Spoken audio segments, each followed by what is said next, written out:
கும்பம், பதறாம கேளுங்க. முதல்ல நீங்க பதட்டப்படாதீங்க. இந்த ஏப்ரல் 14th மேல மிகப்பெரிய ஒரு மாற்றமானது உங்களுடைய வாழ்க்கையில காத்துக்கிட்டு இருக்கு.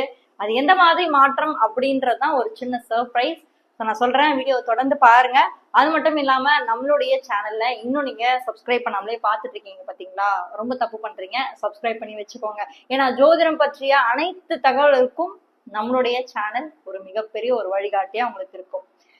சோ கும்பராசியை பொறுத்த வரைக்கும் இந்த ஏப்ரல் மாதம் ராசி பலன் எப்படி இருக்கு, கிரக நிலைகள் ஃபர்ஸ்ட் எப்படி இருக்கு அப்படின்னு தெரிஞ்சாதான் உங்களுக்கு இந்த ஏப்ரல் மாதத்துல எந்தெந்த விஷயத்துல நீங்க கேர்ஃபுல்லா இருக்கணும், எந்த மாதிரி நன்மைகள் உங்களுக்கு நடக்கிறதுக்கான வாய்ப்புகள் இருக்கு. அது கரியரா இருந்தாலும் சரி, ரிலேஷன்ஷிப்ஸ் இருந்தாலும் சரி, இல்ல உங்க படிப்பு, சீனியர் சிட்டிசன் அவங்களுடைய ஹெல்த், இதெல்லாம் எப்படி இருக்க போகுது ஓவராலா அப்படின்னு நம்ம உட்காந்து பார்க்க போறோம்.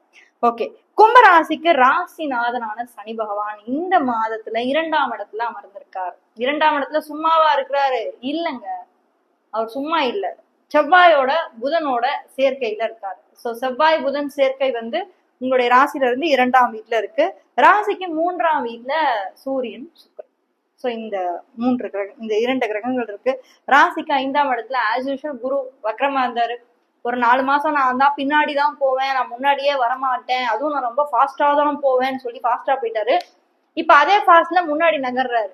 சரி நகரட்டும், அவரும் நகரட்டும். அடுத்து மிதனத்துல இருந்து கடகத்துக்கு வந்துதானே ஆகணும், உச்சமாய் தானே ஆகணும். சோ பார்ப்போம், கடகத்துக்கு உச்சமாகும் போது எந்த மாதிரி பலன்கள் உங்களுக்கு கொடுக்குறாரு அப்படின்னு நம்ம பார்ப்போம். ஆஸ் யூஷுவல் ராகு உங்களுக்கு உங்களுடைய ராசியிலையும், கேது உங்களுக்கு 7ஆம் வீட்லயும் இருக்கு. சோ இதுதான் இந்த மாதத்துடைய கிரக நிலை. இதை நம்ம மிக முக்கியமா பார்க்க வேண்டிய ஒரு விஷயம் என்னன்னா, உங்க ராசிநாதன் இப்ப 2nd ஹவுஸ்ல இருக்காரு. அதாவது 2ஆம் வீட்டுல செவ்வாய் உட்காந்துருக்கு, இன்னொன்னு சனி உட்காந்துருக்கு, கூடவே போய் புதனும் சேர்ந்து போய் உட்காந்துருச்சு. யாருக்கு நல்லா இருக்கும்? ரியல் எஸ்டேட் பண்றவங்களுக்கு எக்ஸலண்டான ஒரு மாதம். ஏப்ரல் 14th மேல தொட்டதெல்லாம் பொண்ணாகக்கூடிய காலகட்டம் ஏப்ரல் 14th மேல. ஏன்னா இந்த இடத்துல பூமிக்காரகனான செவ்வாய், சனி போய் சேர்ந்து அமர்ந்திருக்கு ராசிநாதன், போதாத குறைக்கு புதனும் போய் அமர்ந்துட்டார். அப்போ தொட்டது தொடங்கக்கூடிய ஒரு மாதம் உங்களுக்கு இந்த ஏப்ரல் மாதம். அதுவும் 14th மேல எப்போ உங்களுக்கு சூரியன் ராசிக்கு 3ஆம் இடத்துல போய் சூரியன் உச்சமாயி சுக்கிரனோட இணையுமோ அந்த டைம் அடிச்சது பாருங்க உங்களுக்கு ஜாக்பாட்டுன்ற மாதிரிதான். சோ நிறைய ரியல் எஸ்டேட் பண்றவங்க, பூமி சம்பந்தப்பட்டு பண்றவங்களுக்கும், நில சம்பந்தப்பட்டு பண்றவங்களுக்கும், விவசாயம், இவங்க எல்லாருக்குமே ஒரு அற்புதமான ஒரு மாதம் இந்த 2nd வீக் மேல சூப்பரா இருக்க போகுது. நீங்களே அதை ஃபீல் பண்ணதான் போறீங்க. இருந்தாலும் உங்களுக்கு ஒரு சில கன்ஃபியூஷன்ஸ் வர்றதுக்கு வாய்ப்பு இருக்கு. ஏன்னா இந்த இடத்துல இந்த சனி செவ்வாயோட இணைவு எப்படி இருக்கும்னா, ஒரு வித மோதல் மாதிரி இருக்கும். நீங்க யார்கிட்ட பிசினஸ் பண்றீங்களோ அவங்க கிட்டயே போயிட்டு கைகலப்பு சண்டை கூட நீங்க பண்ணிட்டு வந்துருவீங்க. பட் அந்த இடத்துல உங்களோட பிசினஸ் கூட கெட்டு போறதுக்கு வாய்ப்பு இருக்கு. ஒரு பக்கம் உங்க மைண்ட் என்ன யோசிக்கும், இதை பண்ணா நம்மளுக்கு நல்ல லாபம் வரும், இதை நம்ம கரெக்டா பண்றோம் அப்படின்னு தான் ஒரு பக்கம் மைண்ட் யோசிக்கும். ஆனா இன்னொரு பக்கம் அந்த இடத்துல செவ்வாய் உட்காந்துருக்காரு. செவ்வாயோட இணைவு சனியோட இருக்கு. அப்போ அந்த இடத்துல ஏதோ ஒரு கைகலப்போ, ஒரு மிஸ் அண்டர்ஸ்டாண்டிங்கோ, ஒரு சண்டையோ கூட வரலாம். அது எல்லாத்தையும் நீங்க என்ன பண்ணணும், சைலண்டா விட்டுருணும். நமக்கு தேவை என்ன? பிசினஸ். அதனால லாபம், அதன் மூலியமா நம்ம குடும்பத்தை நம்ம பார்த்துக்கணும் இல்லையா? சோ இந்த ஒரு மைண்ட் செட்ல மட்டும் நீங்க இந்த மாதம் முழுக்க டிராவல் பண்ணிக்கோங்க. ஸோ கரியரை பொறுத்த வரைக்கும், பிசினஸை பொறுத்த வரைக்கும் கொஞ்சம் செல்ஃபிஷா இருங்கன்றதான் நான் சொல்ல வரேன். உங்களுடைய தேவைகள் அப்படின்ற ஒரு விஷயம் இருக்கும்ல, ஸோ அந்த விஷயங்கள கொஞ்சம் நீங்க செல்ஃபிஷா இருக்கணும். ஏன்னா கிரக நிலைகள் அப்படிதான் இருக்கு.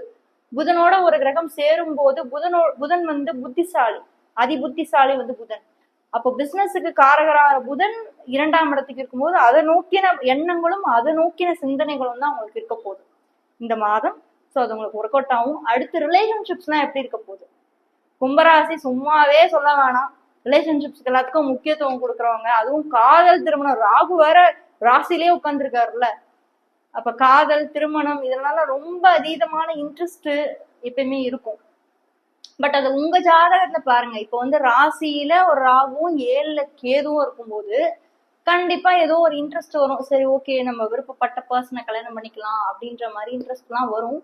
பட் உங்களுடைய சுய ஜாதகத்துல 7ஆம் இடத்தோட அதிபதி, அதாவது உங்க ராசில இருந்து 7ஆம் இடம் சிம்மம்ல, சோ சிம்ம வீடு சூரியன். அப்போ 7ஆம் இடத்தோட அதிபதி, 5ஆம் இடத்தோட அதிபதி, 9ஆம் இடத்தோட அதிபதி நல்ல நிலைமையில இருக்கும்போது விருப்பப்பட்ட மேரேஜ், லவ் மேரேஜ்க்கான பாசிபிலிட்டி ஏற்படும் இந்த மாதம். ஏன்னா நம்ம இப்ப பாக்குற இந்த விஷயம் எல்லாமே பொது பலன். அதை நீங்க ஃபர்ஸ்ட் மைண்ட்ல வச்சுக்கணும். இது எல்லாமே ஜென்ரலா எல்லாருக்கும் நம்ம சொல்ற ஒரு பொதுவான விஷயம். உங்களுடைய சுய ஜாதகத்துல நல்லா நோட் பண்ணிக்கோங்க, உங்களுடைய சுய ஜாதகத்துல தசாபுக்திகள் அப்படின்னு ஒண்ணு இருக்கு, ஓகேங்களா, அந்தரம் அப்படின்னு ஒண்ணு இருக்கு. அதுக்கப்புறம் கோச்சாரத்துல இருக்கக்கூடிய கிரகங்களும் உங்களுடைய சுய ஜாதகத்துல இருக்கக்கூடிய கிரகங்களும் நம்ம மேட்ச் பண்ணி பார்த்ததுக்கு அப்புறம் தான் நிறைய விஷயங்கள் நம்மளுக்கு புரிய வரும். அதுக்கப்புறம் தான் நம்மளால சொல்ல முடியும் அது எந்த மாதிரி தாக்கத்தை உங்களுக்கு கொடுக்கறதுக்கான வாய்ப்பு இருக்கு. பட் ஓவராலா கும்பராசியை பொறுத்த வரைக்கும் ரிலேஷன்ஷிப்கான இம்பார்ட்டன்ஸ் நீங்க இந்த டைம் கொடுப்பீங்க. உங்க பார்ட்னரோட தேவைகளை பூர்த்தி பண்ணக்கூடிய ஒரு மாதமா இருக்கும். பிரச்சனைகள் பெருசா எதுவும் இல்லை. ஏன்னா இந்த மாதத்துல உங்களுக்கு ராசிலேயே எந்த ஒரு பாவகிரகமும் இல்லை, 7ஆம் வீட்டுல எந்த ஒரு பாவகிரகமும் இல்லை. எல்லாருமே செகண்ட் ஹவுஸ்ல போயிருக்காங்க. சனியோட செவ்வாயோட புதனோட போய் இணைஞ்சிட்டாங்க. ஸோ 7ஆம் இடமும் ராசியும் ரொம்ப கிளீனா நீட்டா இருக்கு. ஸோ ஒன்றும் பிரச்சனை கிடையாது. ரிலேஷன்ஷிப்ஸ்ல உங்களுக்கு நல்ல ஒரு இணக்கமான ஒரு கணவன் மனைவி உறவு வந்து இந்த மாதம் இருக்கும். அதே மாதிரி நீங்க வந்து ஏதாவது குழந்தைக்கு ட்ரை பண்றீங்க, இல்ல வந்து child birth, next child birth அந்த மாதிரி ஏதாவது இருக்குன்னா நீங்க வந்து கண்டினியூ பண்ணலாம். உங்களுக்கான பாசிபிலிட்டிஸ் இருக்கு. ஏன்னா 5ஆம் இடத்துல குரு இருக்கிறாருல, குரு அருள் இல்லை எனில் திருவருள் இல்லை அப்படின்ற மாதிரி சொல்றாங்க. அப்போ உங்களுக்கு ராசியில இருந்து 5ஆம் இடத்துல குரு இருக்கிறதுனால புத்திரஸ்தானம் என்பது 5ஆம் இடம். ஸோ உங்களுக்கு நீண்ட நாளா தடைப்பட்டு இருக்கு, குழந்தைக்காக ட்ரை பண்றீங்க, நடக்கல, ரொம்ப வந்து ஃப்ரஸ்ட்ரேட்டா இருக்கு, ரொம்ப மன உளைச்சலா இருக்கு அப்படின்னா குரு வக்ர நிவர்த்தி ஆயிட்டாரு.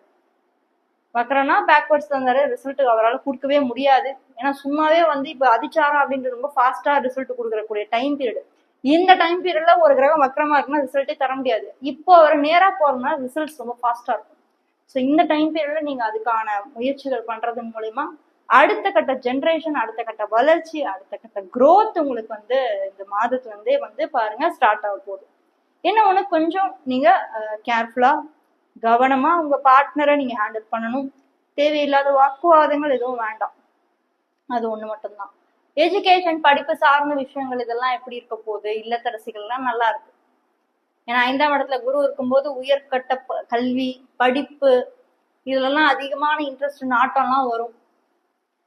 நிறைய விஷயம் புதுசா கத்துக்க ஆரம்பிப்பீங்க. அதுவும் குரு இருக்கிற வீடு மிதுன வீடு, மிதுனம் அப்படின்றது புதனோட வீடு. அப்போ அந்த மைண்ட் செட் வந்து உங்களுக்கு நிறைய விஷயம் கத்துக்கணும், நிறைய விஷயம் பண்ணணும், இன்ட்ரெஸ்ட் எல்லாமே உங்களுக்கு அதிகமா இருக்கும். ஓகேங்களா? ஸோ நீங்க மெயினா பார்க்க வேண்டிய ஒரு விஷயம் என்னன்னா, நீங்க கரியர்ல கொஞ்சம் இந்த மாதம் நீங்க வந்து பாருங்க. அண்ட் அடுத்த பிரெக்னன்சி அந்த மாதிரி ஏதாவது ஒரு விஷயத்துல நீங்க இன்வால்வ் ஆக போறீங்கன்னா ரொம்ப பாசிட்டிவான ரிசல்ட்ஸ் உங்களுக்கு செகண்ட் வீக் மேலேருந்து வர ஆரம்பிக்கும். ஏன்னா ஒரு பக்கம் சூரியனும் நல்ல இடத்துல இருக்காரு, உச்சமா இருக்காரு இந்த ஏப்ரல் மாதம் 14th மேல. அடுத்து குரு பகவான் வக்ர நிவர்த்தி ஆகி 5ஆம் இடத்துல இருக்காரு. ஸோ அது மிகப்பெரிய ஒரு பிளஸ் பாயிண்டா தான் நான் பாக்குறேன். ஏன்னா 5ஆம் இடத்துல ஒரு சுபகிரகம் இருக்கும் போது நம்ம எந்த ஒரு விஷயம் 5ஆம் பாவம் சம்பந்தமா நம்ம பண்ணும்போது அது பாசிட்டிவா முடியும். அது கிரியேட்டிவ் ஃபீல்டா இருக்கட்டும், என்டர்டைன்மெண்டா இருக்கட்டும், மியூசிக்கா இருக்கட்டும், குழந்தையா இருக்கட்டும், பூர்வ புண்ணியமா இருக்கட்டும், இல்ல உங்களுடைய வாழ்க்கையில வந்து உங்களுடைய பூர்வ புண்ணியம் அப்படின்ற சொல்றது வந்து பாத்தீங்கன்னா உங்களுடைய முன்னோர்களுடைய அந்த வம்சாவழியில இருக்கக்கூடிய அத்தனை விஷயங்களா இருக்கட்டும், எல்லாமே வந்து 5ஆம் வீடு தான். இந்த 5ஆம் வீட்டுல குரு இருக்கிறதுன்றது மிகப்பெரிய ஒரு பிளஸ் பாயிண்டா தான் நான் பாக்குறேன்.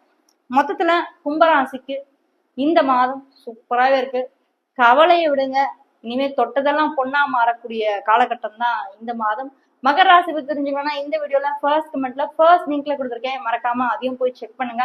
யாராவது ஒரு ஃப்ரெண்டுக்கு இந்த வீடியோ ஷேர் பண்ணி ஹெல்ப் பண்ணணும்னு நினைச்சீங்கன்னா மறக்காம ஷேர் பண்ணி ஹெல்ப் பண்ணுங்க. தேங்க்யூ.